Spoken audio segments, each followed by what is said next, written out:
নুৰিচা কিচেনলৈ স্বাগতম। আশা কৰোঁ সকলোৱে ভালে আছে। আজি মোৰ ৰেচিপিটো হ'ল আলু পকৰা। মই আলু পকৰা কেনেদৰে বনাইছোঁ আজি আপোনালোকক দেখাই দিম। এই আলু পকৰাটো বনাই দেখাই দিম।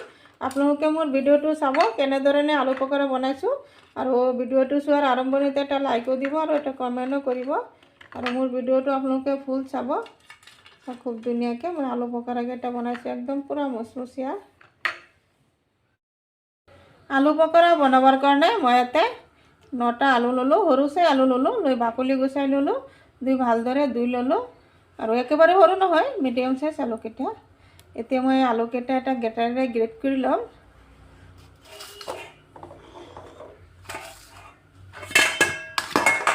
এনেকুৱা চাইজৰ এটা গ্ৰেটাৰ ল'লোঁ, এইফালেদি গ্ৰেট কৰিম। ইয়াতে কৰিলে আকৌ মিহি মিহি হৈ যাব, ইয়াতে গ্ৰেট কৰিম।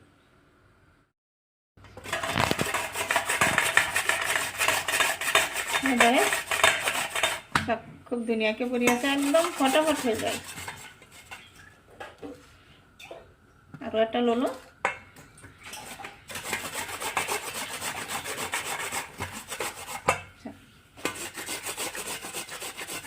এনেদৰে গুটিকেইটা আলু গ্ৰেট কৰি ল'ম। গুটিকেইটা আলু মই গ্ৰেট কৰি ল'লোঁ। আৰু ইয়াতে মই দি আছোঁ এতিয়া আধা চামুচ সোৱাদ অনুসৰি নিমখ দি দিলোঁ। আৰু নিমখ দি মই আলুখিনি অলপ নিমখ লগাই অলপ টাইম 4-5 মিনিট এনেদৰে ৰাখি থ'ম, তেনেহ'লে আলুৰ পৰা পানীখিনি ওলাই যাব। নিমখখিনি গুটিখিনি আলুৰ লগত ভালদৰে মিক্স কৰি দিলোঁ। আলুখিনি মই 4-5 মিনিট এনেদৰে ৰাখিলোঁ। আৰু এতিয়া মই হাতেৰে চিপি দেখাই দিওঁ আলুৰ পৰা কেনেদৰে পানী ওলায়। এনেদৰে চিপি চিপি মই আলুকেইটা আৰু এটা পানীত থৈ দি আছোঁ। এইখিনি পানী ওলাই দি আছোঁ, তেনেহ'লে আলুখিনি পকৰি বনাওঁতে খুব ধুনীয়াকৈ মুচমুচীয়া হ'ব আৰু অলপ জলদি হৈ যাব।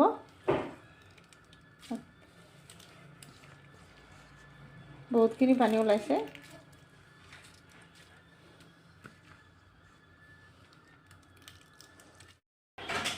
আলুখিনি ইয়াৰ পৰাও ধুই দিলোঁ।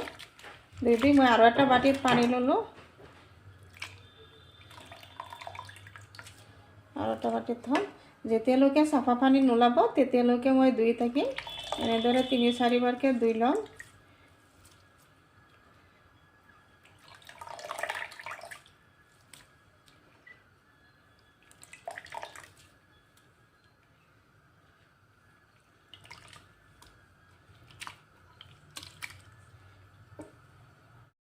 আলুখিনি ভালদৰে ধুই ল'লোঁ। আৰু এতিয়া চাওক কিমান চাফা পানী ওলাইছে। আৰু ইয়াৰ পৰা আলুখিনি খুব ভালদৰে একদম খুব ধুনীয়াকৈ চিপি চিপি এইটো বাটিত ৰাখি দি আছোঁ, যাতে পানী নাথাকে।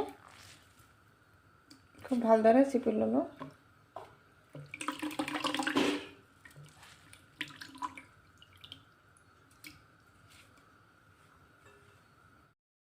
আলুখিনি খুব ধুনীয়াকৈ একদম পানী চিপি চিপি চাওক কিমান জৰজৰা কৰি ল'লোঁ।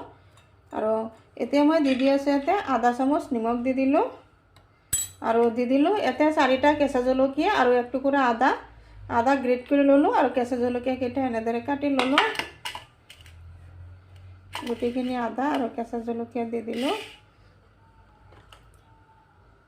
ইয়াতে দি দিছোঁ আধা চামুচ ধনিয়া পাউডাৰ আৰু আধা চামুচ জিৰা পাউডাৰ।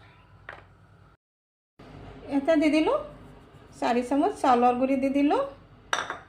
আৰু এইফালে দি দিলোঁ 3 চামুচ আটা। আপোনালোকে পাৰিলে কৰ্ণফ্লৰো দিব পাৰে। গুটিখিনি একলগত মিক্স কৰি দিম। এতিয়া আৰু বেলেগ কোনো মছলা নিদিওঁ। আৰু পাৰিলে ধনিয়া পাত দিব। ধনিয়া পাত আজি ঘৰত নাই। গুটিখিনি একলগত ভালদৰে এনেদৰে মিক্স কৰি দিম। আলুখিনি ভালদৰে এনেদৰে একদম পূৰা মোহাৰি দিলোঁ।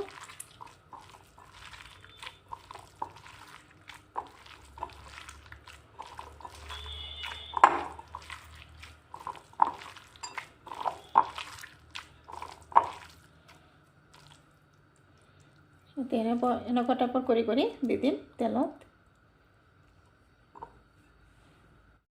ইফালে মই গেছত এটা কেৰাহীত সৰিয়হৰ তেল দি দিছোঁ। আপোনালোকে পাৰিলে ৰিফাইন তেলো দিব পাৰে। আৰু এতিয়া মই এনেকুৱা টাইপৰ কৰি দি আছোঁ। আৰু মই গেছৰ ফ্লেমটো একেবাৰে নৰ্মেলত ৰাখিছোঁ। বেছি হাই স্পীডত দিলে আকৌ ভিতৰ ফালদি ভালদৰে আলুখিনি মচমচীয়া নহ'ব। এটা চাইজত কৰি এনেদৰে দি আছোঁ।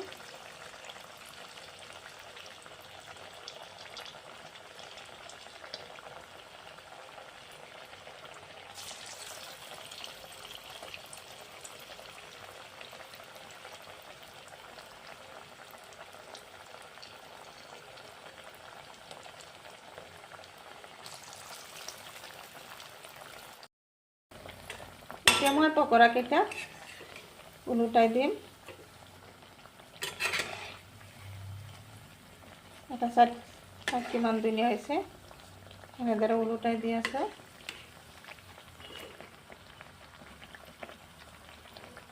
আলু পকৰা ল'ৰা ছোৱালীৰ কাৰণে বহুত ফেভৰেট। সিহঁতে আলু হ'লে আৰু একো নালাগে।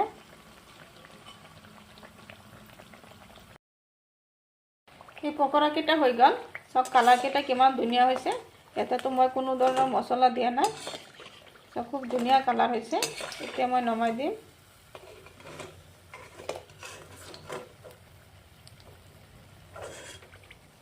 এটা প্লেটত নমাই দি আছোঁ।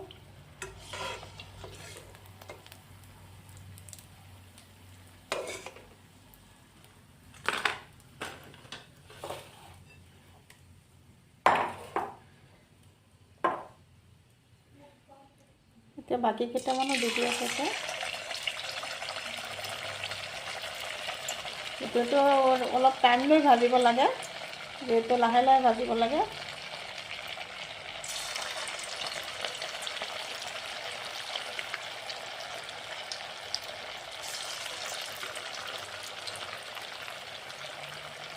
ঠিক তেনেদৰে গুটিকেইটা পকৰা ভাজি ল'ম। ভাজি আকৌ দেখাম আপোনালোকক।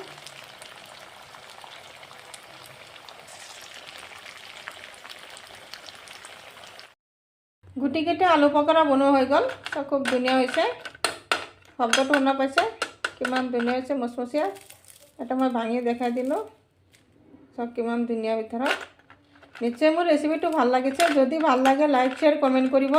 প্লিজ এটা ছাবস্ক্ৰাইব কৰি কাষত থকা বেল আইকনটো প্ৰেছ কৰি দিব। আজি মোৰ ৰেচিপি এইখিনি। আকৌ আশা আছে কাইলৈ আৰু এটা নতুন ভিডিঅ' লৈ আহিম। Thank U.